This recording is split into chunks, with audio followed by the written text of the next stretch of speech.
গল্পতরু চ্যানেলে আপনাদের সাথে আছি আমি রাজ। পড়ছিলাম সুনীল গঙ্গোপাধ্যায়ের একটি প্রেমের উপন্যাস স্বপ্ন লজ্জাহীন। পড়ছি এর ৫ম পর্ব।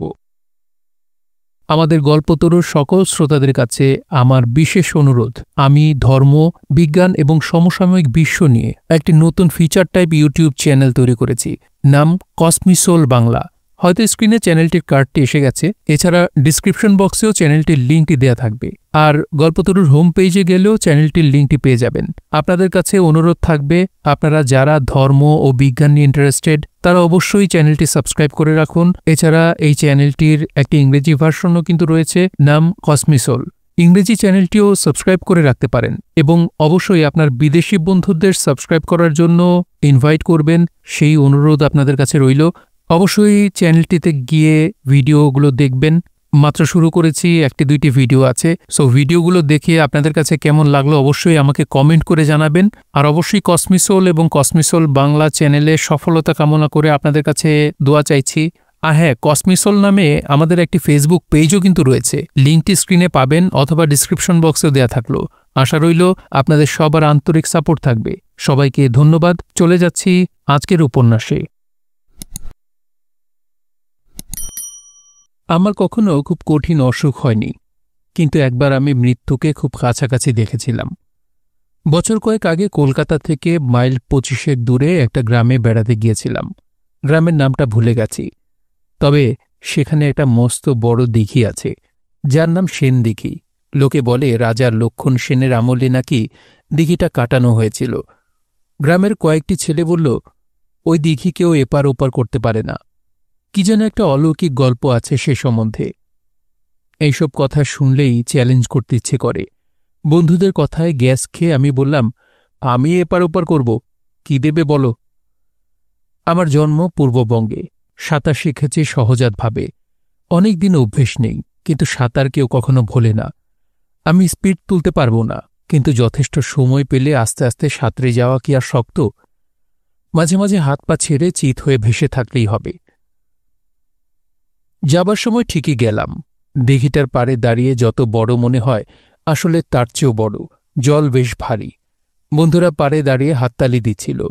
হাততালির নেশায় মানুষ অনেক কিছুই করতে পারে, যদিও পুকুরের মাঝামাঝি এলে পাড়ের আওয়াজ কিছুই শোনা যায় না।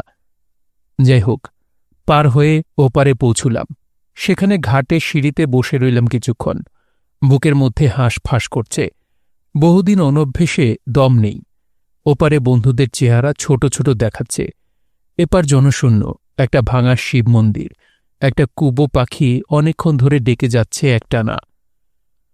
ঘাটে সিঁড়িতে বসে বিশ্রাম নিতে নিতে খুব মনে হতে লাগল, আবার সাঁতরে ফিরে গিয়ে লাভ নেই, এবার পাড় দিয়ে হেঁটে যাই। হাত পাগুলো অবশ লাগছে, কিন্তু বাজিতে হেরে যাবার ব্যাপারটা মনে হতেই আবার অনেক যুক্তি এসে যায়।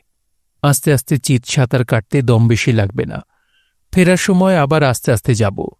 ওপার থেকে একজন কেউ নাম ধরে ডাকতেই আমি আবার জলে ঝাঁপিয়ে পড়লাম। ফেরার পথ সবসময় দীর্ঘতর হয়। তাছাড়া এবার জলে নেমেই মনে হল, আমি কি নির্বোধ, সামান্য বাজির জন্যে শরীরকে এরকম কষ্ট দিচ্ছি। বহুদিন অনভ্যাসের ফলে হাত পা আড়ষ্ট হয়ে আসছে। খানিকটা এসে খুব ইচ্ছে করতে লাগলো ফিরে যাই, হার স্বীকার করি। কিন্তু তখন ফিরতে গেলে বেশি সময় লাগবে না পৌঁছতে। সে সম্পর্কে সিদ্ধান্ত নেওয়া যায় না। মনে হয় মাঝখানে এসে গেছি, দুদিকেই সমান দূর। সেই সময় নিজেকে কি ভীষণ একা লাগল। ক্লান্ত হয়ে চিত সাঁতার কাটছিলাম। চোখের সামনে শুধু আকাশ। বহুদিন এরকম আকাশ দেখিনি। এখন কেউ আমাকে হাততালি দিয়ে উৎসাহ দিচ্ছে না। এত বড় একটা দিঘির মাঝখানে আমি একা। মুখ ফিরিয়ে দেখলাম দূরে বন্ধুবান্ধবরা নিজেদের মধ্যে কথাবার্তায় ব্যস্ত। আমার দিকে কারোর নজর নেই। সেই মুহূর্তে সেন দিঘি সম্পর্কে প্রবাদ সত্যি হয়ে ওঠার উপক্রম হল।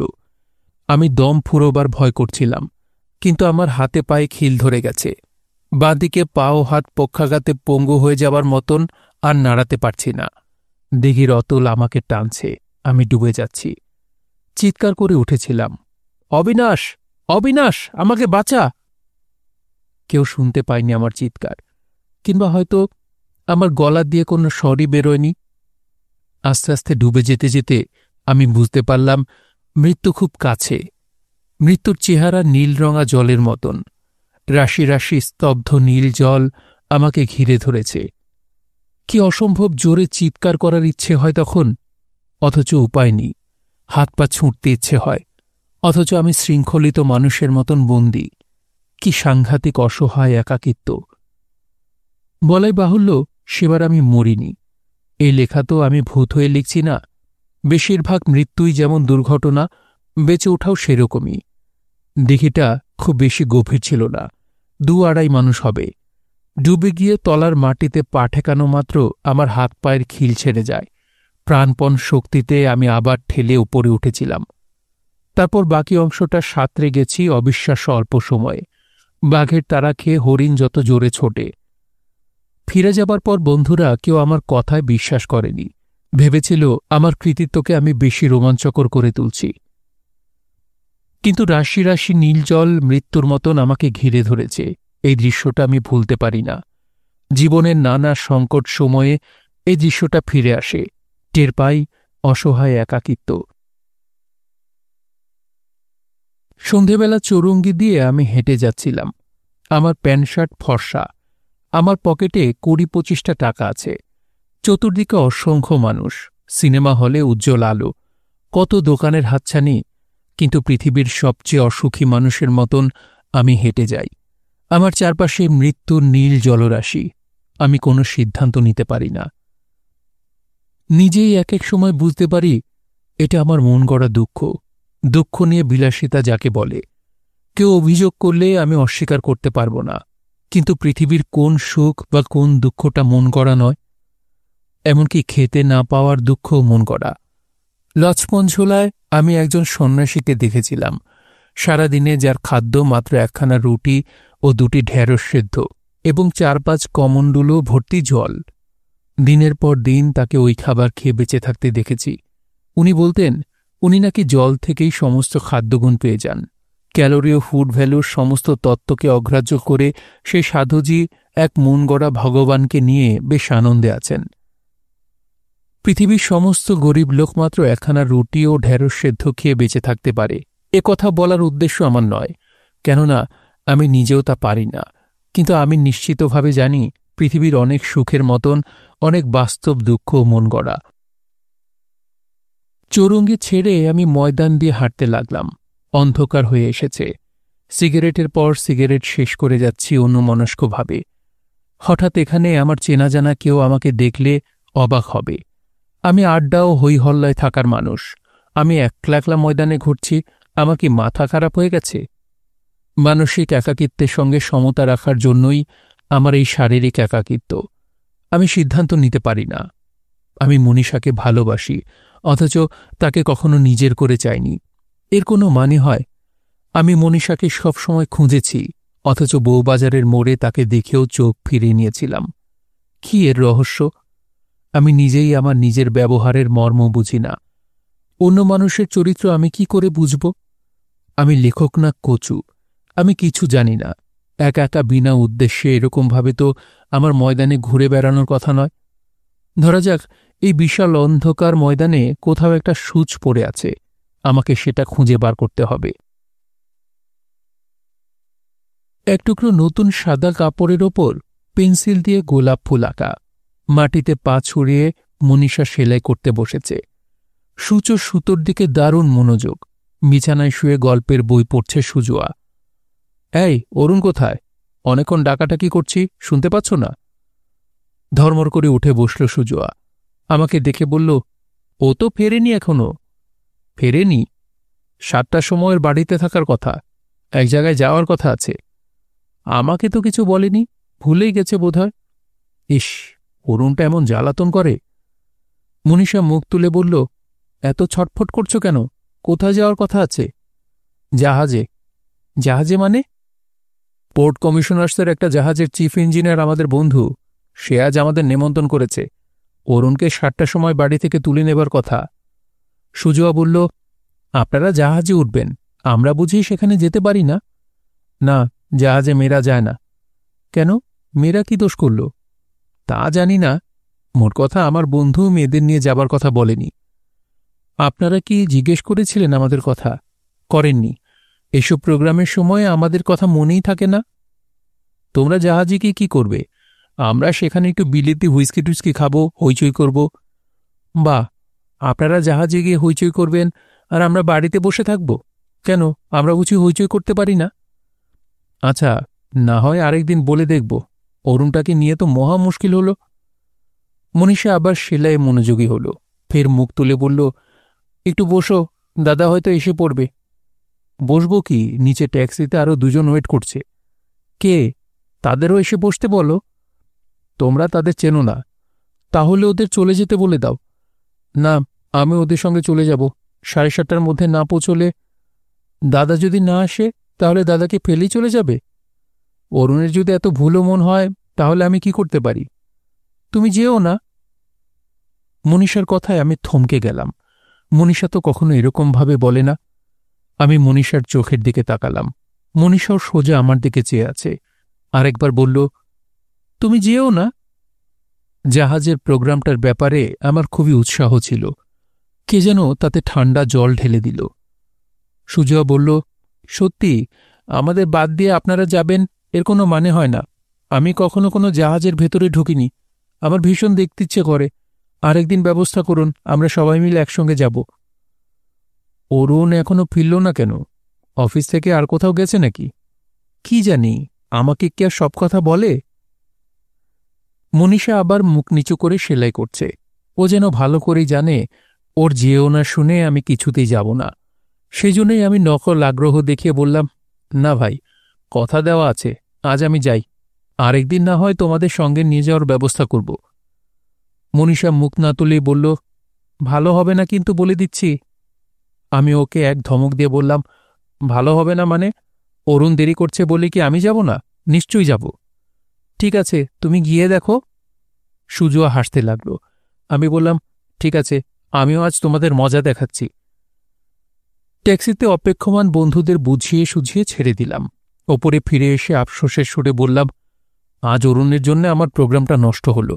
জাহাজে ওরা ডিউটি ফ্রি জিনিস পায়। সুজয়া বলল, বসুন, আপনাকে ফিশ ফ্রাই খাওয়াচ্ছি। আপনারা বাইরে বাইরে প্রোগ্রাম করবেন, আমাদের কি করে সময় কাটে বলুন তো? আপনার বন্ধু তো আজকাল একদিনও সন্ধ্যের পর বাড়ি ফেরে না। সব আড্ডা বাইরে বাইরে। বাড়িতে আর যেন ফিরতেই ইচ্ছে করে না। সে কি, তুমি বাড়িতে একলা একলা থাকো? বিয়ের 2-1 বছর পর সব ছেলেরাই এরকম হয়ে যায়। মনীষা মনোযোগ দিয়ে সেলাই করছে। আমাকে বলল, তুমি যেও না। অথচ এখন আমার দিকে ভ্রুক্ষেপ নেই। আমি ধমক দিয়ে বললাম, মনীষা, তুমি রাত্রিবেলা সেলাই করছো কেন? চোখ খারাপ হয় ওতে। কাল আমার এক বন্ধুর জন্মদিন, তাকে দিতে হবে। আমি জানি মনীষা কোনো বিয়ে, অন্নপ্রাশন বা জন্মদিনের নেমন্তন্নে সাধারণত কেনা জিনিস উপহার দেয় না, নিজের হাতে কিছু বানিয়ে দেয়। সেজন্য ওর উপহারের মধ্যে একটা ব্যক্তিগত স্পর্শ থাকে। তা হোক, কাল সকালে সেলাই করো, রাত্রিরে না। কাল সকালে শেষ হবে না। সুজয়া বলল, পরশু হেমন্তদা আমাকে একটা সিনেমা দেখালেন, নাইট অব দ্য ইগুয়ানা। আর একটি মেয়ে ছিল ওর সঙ্গে। আপনি বইটা দেখেছেন? আমি বললাম, হেমন্তটা বাজে আছে তো, আমাকে বলেনি। আপনাকে অনেক খোঁজাখুঁজি করা হয়েছিল। মনীষা, তুমি গিয়েছিলে? সুজয়া উত্তর দিল, না, মধুবন যায়নি। ওর কয়েকজন বন্ধু এসেছিল। আজ আপনি একটা সিনেমা দেখান না, নাইট শোতে? আজ? অরুণের তো এখনো পাত্তাই নেই। সুজয়া দুষ্টুমি সুরে বলল, ও থাক না, চলুন আমি আপনি আর মধুবন চলে যাই। ও এসে দেখবে ঘরে তালা বন্ধ। আমি জিজ্ঞেস করলাম, কেন তালা বন্ধ থাকবে কেন? বাড়িতে আর কেউ নেই? না, বাড়িতে কেউ নেই, সবাই সোনারপুর গেছেন, কাল ফিরবেন। সোনারপুরে অরুণদের একটা বাড়ি আছে, ওর বাবা মা সেখানে যান মাঝে মাঝে।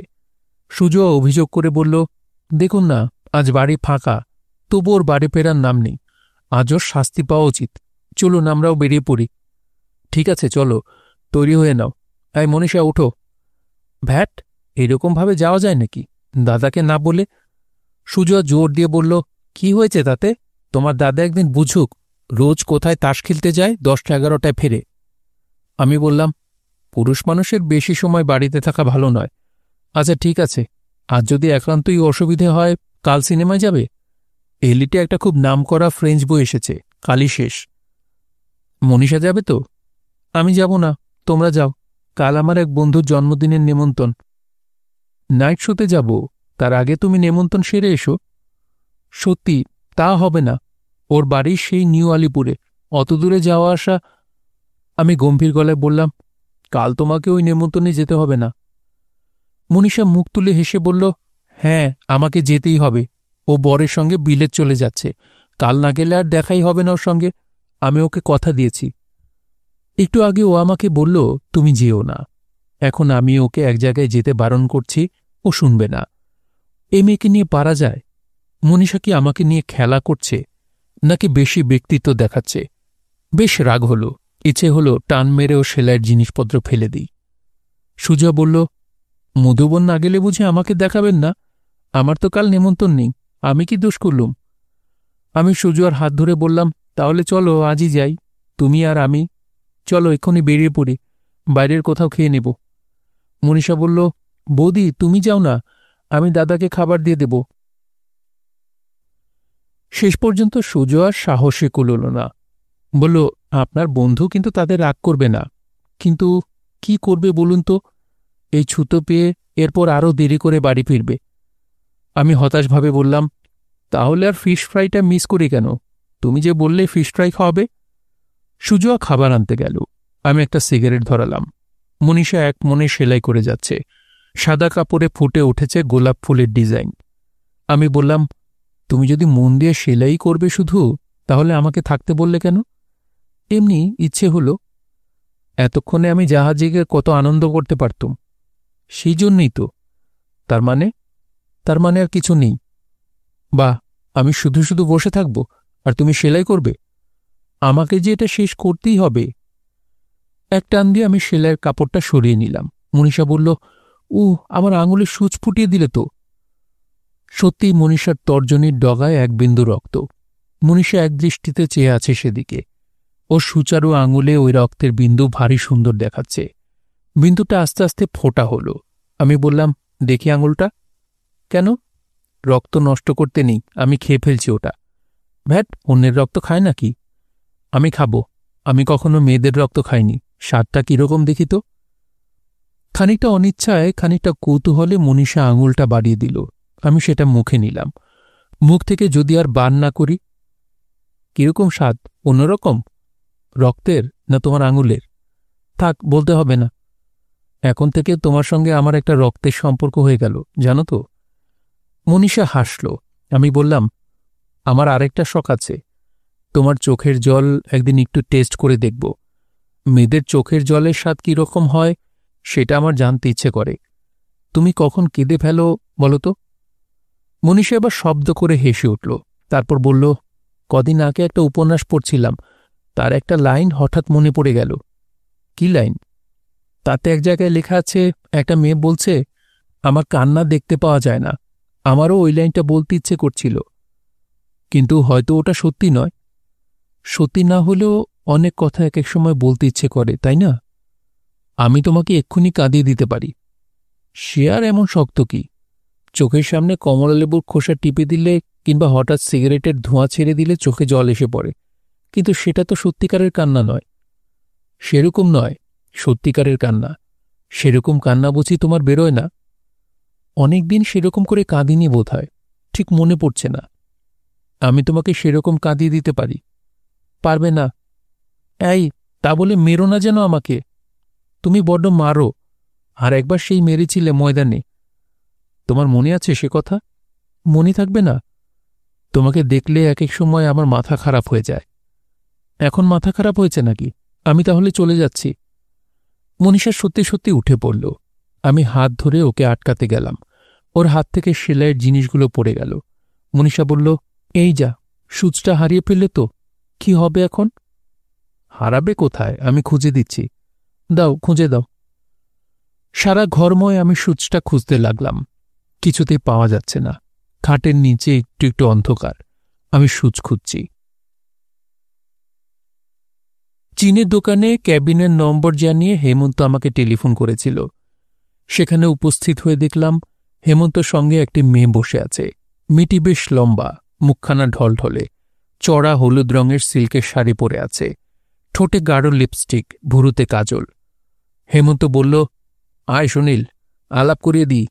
এর নাম হচ্ছে সান্ত্বনা, সান্ত্বনা চক্রবর্তী। আর এ হচ্ছে... কদিন ধরে শুনছিলাম হেমন্তকে প্রায়ই একটি মেয়ের সঙ্গে পথে ঘাটে সিনেমায় দেখা যাচ্ছে। সুবিমলের কাছে যেদিন গিয়েছিলাম তারপর থেকে হেমন্ত আমাকে এড়িয়ে চলছে। আমি চেষ্টা করে ওকে ধরতে পারিনি। আজ নিজে থেকেই আমাকে টেলিফোন। মেয়েটির সঙ্গে আলাপ করে দেওয়াই উদ্দেশ্য। হেমন্তকে আমি চিনি বছর 10 ধরে, অথচ এই মেয়েটিকে আমি কোনোদিন দেখিনি।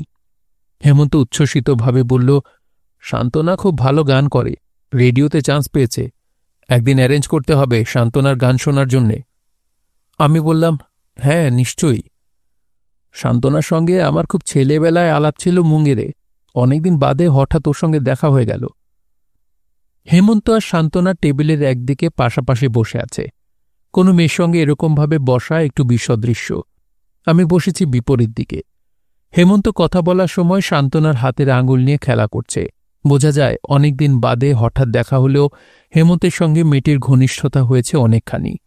হেমন্ত বলল, বুঝলে সান্ত্বনা, এই যে সুনীল, এ হচ্ছে আমার অনেক দিনের বন্ধু, এর সঙ্গে কখনো খারাপ ব্যবহার করবে না।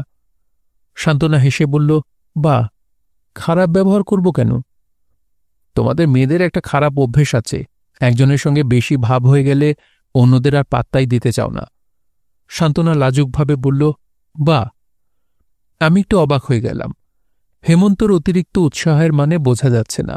হেমন্ত একটু কিছু নতুন খেলা খেলতে চাইছে। হেমন্তের উদ্ভাবনীর শক্তির শেষ নেই। একগাদা খাবারের অর্ডার দিয়েছে হেমন্ত। আমার সামনেই সান্ত্বনাকে মৃদু আদর করে ফেলছে মাঝে মাঝে, সেই সঙ্গে আবোল তাবোল গল্প। হঠাৎ বলল, সান্ত্বনাকে অরুণদের বাড়িতে নিয়ে গিয়েছিলাম জানিস তো, সবাই মিলে একসঙ্গে সিনেমায় গেলাম। মনীষা কিছুতেই গেল না, এত করে যেতে বললাম। যাই বল, মনীষার বড্ড ডাঁট। তারপর সান্ত্বনার দিকে তাকিয়ে চোখ মোটকে বলল, সেদিন যে মনীষাকে দেখলে, ওর সঙ্গে সুনীলের খুব ভাব, খুব ভাব, বুঝলে তো? সান্ত্বনা বলল, ওকে খুব সুন্দর দেখতে। কাকে? ওই মেয়েটিকে যার নাম মনীষা। সুনীলকেই বা এমন কি খারাপ দেখতে? খুব খারাপ বলা যায় না, সুনীলের সঙ্গে ওকে মানাবে না। আমি চোখ শুরু করে তাকিয়ে রইলাম হেমন্তর দিকে। হেমন্ত আমাকে কথা বলার কোনো সুযোগই দিচ্ছে না। হেমন্তর কথা শুনতে শুনতে আমি সান্ত্বনাকে ভালো করে লক্ষ্য করলাম। মেয়েটি বারবার চকিতে একবার হেমন্ত একবার আমার দিকে তাকাচ্ছে। শরীরের তুলনায় ওর মাথার খোপাটা মস্ত বড়, হাতের আঙুলগুলো লম্বা লম্বা। কে যেন বলেছিল আমাকে, শিল্পীদের আঙুল এরকম লম্বা হয়। টেবিলের তলায় মেয়েটি ঘন ঘন পা নাচাচ্ছে। তার শাড়ি ও পোশাকের তুলনায় চটির অবস্থা বেশ খারাপ। আমার দৃঢ় ধারণা খোপার তলায় ওর ঘাড়ে ময়লা জমে আছে। মেয়েটির জন্য আমার হঠাৎ খুব দুঃখ হল। ওর কোনো দোষ নেই। রেস্টুরেন্ট থেকে বেরিয়ে কিছুক্ষণ হাঁটলাম আমরা। আমি ওদের কাছ থেকে বিদায় নিতে চাইছিলাম। হেমন্ত কিছুতেই ছাড়ল না। হেমন্ত প্রায় একটু গদগদ ভাব দেখিয়ে সান্ত্বনার সঙ্গে আলাদা কথা বলছে ফিসফিস করে, অথচ আমাকে চলে যেতেও দেবে না। কোনো মেয়ের সঙ্গে এরকম ঘনিষ্ঠতা করতে গেলে তৃতীয় ব্যক্তি তখন অবাঞ্ছিত। হেমন্তর উচিত ছিল আমাকে কাটিয়ে দেওয়া, কিন্তু আমি বুঝতে পেরেছি হেমন্ত আমাকে এসব দেখাতেই চায়। সান্ত্বনা বিদায় নেবার জন্য ব্যস্ত।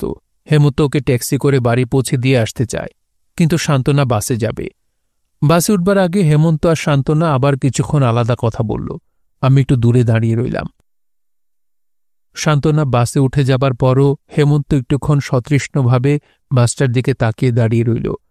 বোধহয় ওর হাত নাড়ার ইচ্ছে ছিল, কিন্তু সান্ত্বনা বসবার জায়গা পায়নি, তাকে আর দেখা গেল না। তখন হেমন্ত আমার দিকে ফিরে বলল, দারুণ গান গায় বুঝলি, শুনলে তুই ফ্ল্যাট হয়ে যাবি। তুই শুনেছিস ওর গান? কোথায় শুনলি? আমার মামার বাড়িতে নেমন্তন্ন খেতে গিয়ে ওর সঙ্গে দেখা হলো, সেখানেও ও গান গাইছিল। পরদিন ওর সঙ্গে অ্যাপয়েন্টমেন্ট করে আলাদা দেখা করলাম। এর মধ্যেই তোর সঙ্গে এত ভাব হয়ে গেল যে তুই ওকে অরুণদের বাড়িতে নিয়ে গেলি। এত ভাব মানে কি? ওর সম্পর্কে আমি এত অ্যাট্রাক্টেড হয়ে গেছি যে চোখ বুঝলে এখন ওর মুখটা দেখতে পাই। আমি হেমন্তর দিকে তাকিয়ে হাসতে লাগলাম। হেমন্ত অস্বস্তির সঙ্গে বলল, ক্যাবলার মতো হাসছিস কেন? হেমন্ত, তোর মামাতো বোন অসীমার এক বন্ধু ছিল, কি যেন তার নাম? ও হ্যাঁ, নন্দিনী। সেই নন্দিনী এখন কোথায় থাকে? কি জানি, খবর রাখি না। হঠাৎ তার কথা কেন? এমনি জিজ্ঞেস করছি। নন্দিনীর বেশ দুর্বলতা ছিল তোর সম্পর্কে। একসময় অনেক মেয়েরই দুর্বলতা ছিল আমার সম্পর্কে। আমি তো তোর মতো ফালতু নই, আমার সিএ ডিগ্রি আছে। হঠাৎ যদি তোর মেয়েদের সঙ্গে মেশার ঝোঁক চাপে, তাহলে নন্দিনীর মতন কোনো মেয়ের সঙ্গে মেশাই তো ভালো। কেন, সান্ত্বনাকে তোর পছন্দ হলো না? চোখ দুটো কি সুন্দর, তুই লক্ষ্য করিসনি? দেখ, মনীষাকে ভোলার চেষ্টা করতে গেলে এই সান্ত্বনা খুবই পুয়ো সান্ত্বনা। এর নামটাও খুব সিগনিফিকেন্ট, তুই লক্ষ্য করেছিস? তুই রাখ তো, তোর ধারণা মনীষার মতন সুন্দরী আর কেউ নেই? ওরকম মেয়ে ঢের দেখা যায়। কি আছে মনীষার?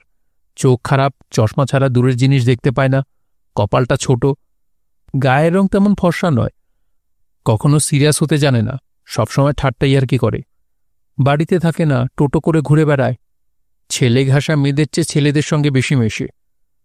মনীষার আরও অনেক দোষ আছে, আয় মনীষার দোষগুলোর একটা লিস্ট বানাই।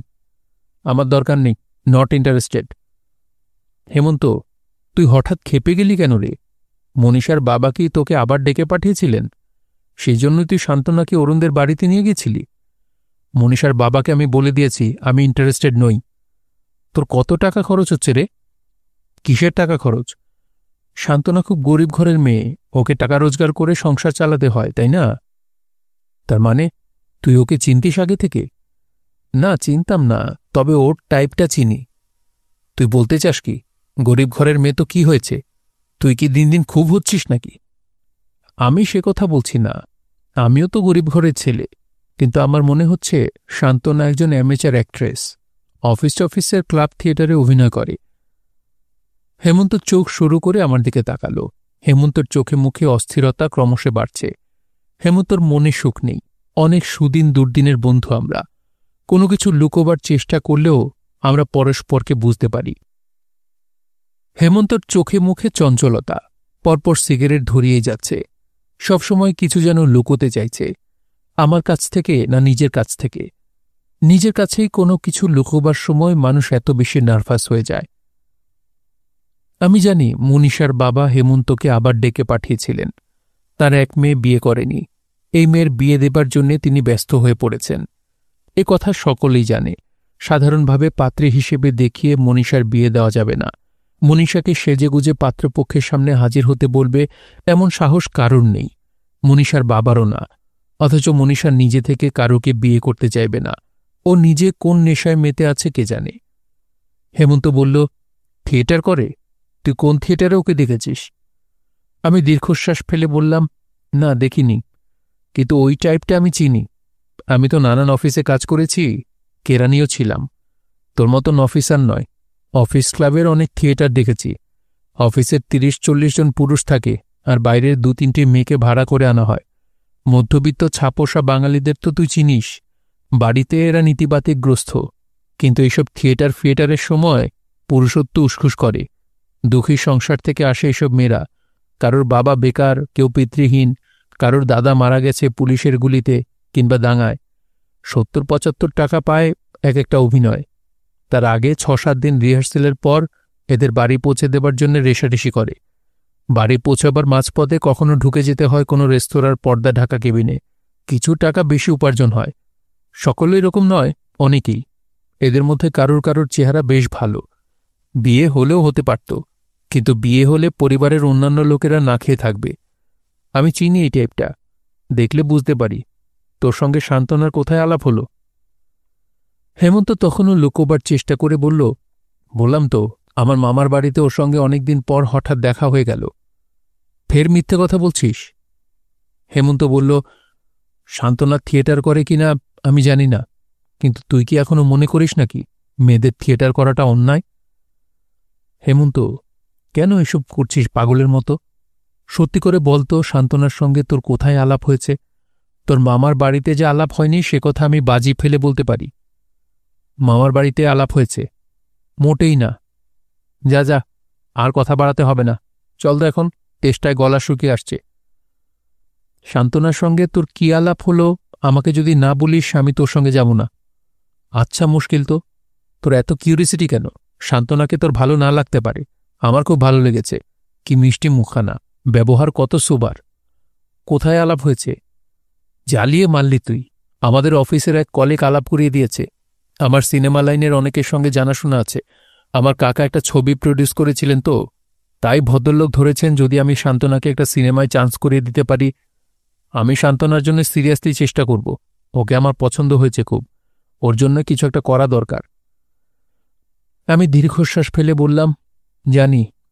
ওই স্তক বাক্যটুকুতেই শান্তনা তোর জন্য সবকিছু করতে রাজি আছে। এইসব মেয়েদের স্বপ্ন শুধু একটা, কোনো একদিন এক দেবদূত এসে ওকে সিনেমার নায়িকা করে দেবে, তারপরে বাড়ি গাড়ি বোম্বে। চল চল, এখন চল তো, রাস্তায় দাঁড়িয়ে থাকবি? হেমন্ত, এসব করে কি হবে? নিজেকে ঠকাচ্ছিস। হেমন্ত হঠাৎ চটে গেল, সোজা হয়ে দাঁড়ালো রাস্তার রেলিং ছেড়ে। আন্তরিক রাগের সঙ্গে বলল, তুই যতই ঘুরিয়ে ফিরিয়ে এক কথা বলার চেষ্টা করিস সুনীল, তোকে আমি সোজা কথা বলে দিচ্ছি, আমি মনীষাকে বিয়ে করব না। That is final. কেন বিয়ে করব না জানিস? তুই জিতে যাবি বলে। বিয়ে করলে আমি হতাম মনীষার স্বামী, আর তুই চিরকাল থাকবি ওর প্রেমিক। কে না জানে, স্বামীরা একদিন না একদিন এলেবেলে হেজিপেজি হয়ে যায়, আর প্রেমিকরা চিরকালই প্রেমিক থাকে। তোকে মোটেই আমি সে চান্স দিচ্ছি না। যতই আমাকে ভজাবার চেষ্টা করো, আমিও মনীষার প্রেমিক থাকতে চাই। শুনছিলেন সুনীল গঙ্গোপাধ্যায়ের উপন্যাস স্বপ্নলজ্জাহীন। পড়ছিলাম এর ৫ম পর্ব।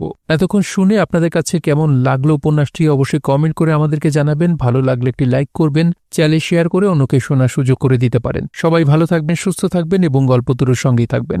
ধন্যবাদ।